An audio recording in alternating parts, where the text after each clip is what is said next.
Շնորհակալություն ազգային ժողովի մեծարգո նախագահ, հարգելի գործընկերներ, այս նախաձեռնությունը, երբ որ հանձնաժողովում քննարկվում էր,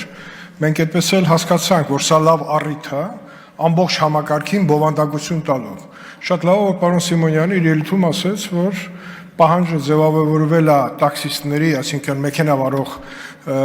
անձնակազմի կողմից, եւ մենք այս առիթը կօգտագործենք եւ հանձնաժողովի քննարկման ամբողջ տարաբանությունը դա է եղել, տանկ են բովանդակությունը, որը կլուծի մարդկանց անվտանգ երթևեկելու եւ խնդիրներին։ Սոնա Ղազարյան չկա, ասեմ, որ հանձնաժողովի ժամանակ նաեւ քննարկեցինք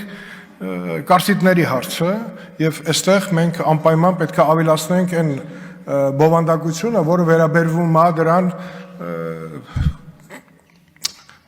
Այստեղ խոսվեց վիճակագրության մասին, ասեմ, որ վիճակագրության մասին նաև խոսվեց հանձնաժողովում, պարոն Արմեն Խաչատրյան,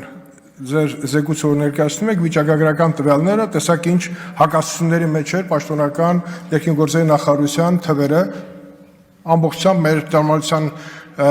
խնդիրները չէր լուծում։ Այնուամենայնիվ, Եթե մենք այս հարցերը չլուծենք, տեսեք, ոչ մի բառ չխոսվեց վթարները ինչի արդյունքում կարան առաջանան, հեռախոս։ Վահագն Ալեքսանյան արդեն հաստատեց, որ ես հանձնաժողովի նիստում ասում էի, որ ճիշտ է այդտեղ կատակի տեսքով էր, բայց իրականությանը մոտ է, որ մեքենա վարող շատ կանայք եւ ոչ միայն խոսում են, այլ նաեւ առիթի կարող օգտագործեն, չնկատեն կարմիր լույսը եւ շերտներ կօգտագործեն եւ խփեն դիմացի մեքենային։ Տղամարդիկ այլ վատ բան են անում, սիգնալ են տալու, վերջում կրակում են իրար վրա, էդ էլ կա։ Բայց ուզում եմ ասեմ, որ խստացումները խիստ անհրաժեշտ են լինելու, պարոն Մկրտչյան,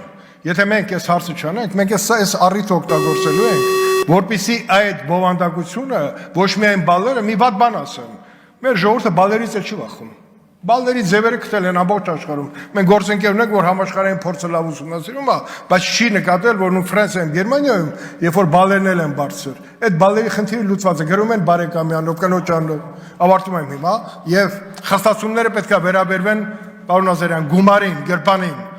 բոլոր երկրներում հեռախոսային խոսակցությունը աննկարագրելի մեծ տուգանք է, մինչև 1000 եվրո է հասնում։ Այդ գրպանին, որ խփում ես, նա արդեն մտածում է հիմա, որ գումարը անմիջապես ուզեն, տանեն մուծեն, ինքը հեռախոսով խոսի, թե չէ, իսկ հեռախոսով խոսելը նշանակում է ինչ-որ մեկի կյանքը գնաց։